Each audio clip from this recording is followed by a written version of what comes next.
আসলে মূলত আলোচনা যেটা হচ্ছে যে আরও পরিষ্কার পরিচ্ছন্ন করবার জন্য এই বর্জ্যগুলি সোসাইটিকে আমরা দায়িত্ব দিতে পারি কিনা। দ্বিতীয়ত, লেকের মধ্যে সরাসরি সুয়েরেজ লাইনগুলো দিয়ে একদম লেকগুলো অপরিষ্কার করা হচ্ছে।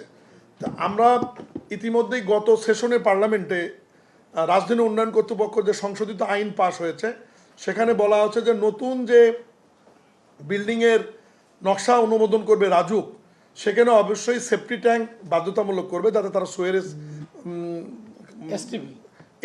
এসটিবির মাধ্যমে যাতে এটা করে, এটা বাধ্যতামূলক করা হয়েছে। তারা ছুটির দিনগুলোতে গিয়ে একটু মিটিং করে তাদেরকে নাগরিকভাবে উদ্বুদ্ধ করা হবে যে আপনারা এই আইন বা এটা জারি করা হয়েছে আপনাদের সুবিধার জন্য এটা দয়া করে করেন, সচেতনতা বৃদ্ধি করার জন্য। আর লেকগুলির বিষয়ে একটা প্রস্তাবনা আসছে। আমাদের মাঝখানে কিছু কিছু লেকের মধ্যে আবার প্রতিবন্ধকতা আছে। যেমন দেখবেন যে এই যে গুলশান একের এখানে গিয়ে ওখানে কিন্তু কোনো ব্রিজ নাই, লেকটা একটা এইদিকে একটা এই লেকটা, রামপুরার ওইদিকে আবার ব্যারিকেড, হাতিরঝিলের সাথে আবার সংযুক্ত নাই। তো এই বিষয়গুলো আজকে আলোচনায় আসছে।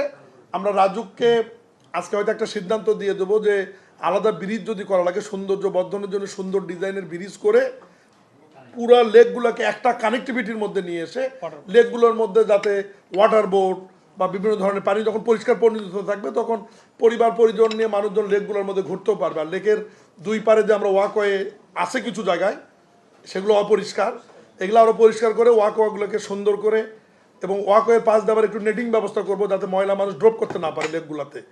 আমরা এই বিষয়গুলো নিয়ে আজকে মূলত বসছি।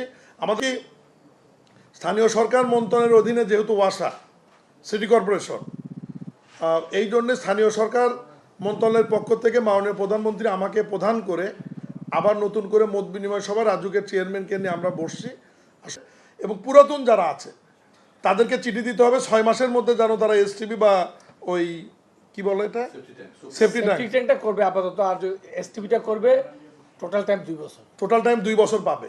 তো এই মর্মে রাজুক একটা চিঠি দিলে আমরা 2 সিটি কর্পোরেশনের পক্ষ থেকে সোসাইটিকে অবহিত করব এবং সোসাইটির বাহিরে যে বাড়িগুলো আছে, সোসাইটির বাহিরে মহানগরের যারা বসবাসকারী আছে তাদেরকে আমরা দেবো। আজকে এখানে উত্তরা নিকেতন সহ কয়েকটি সোসাইটি এখানে কোনো কারণে হয়তো আসতে পারেনি, আমরা তাদেরকেও নিয়ে বসবো।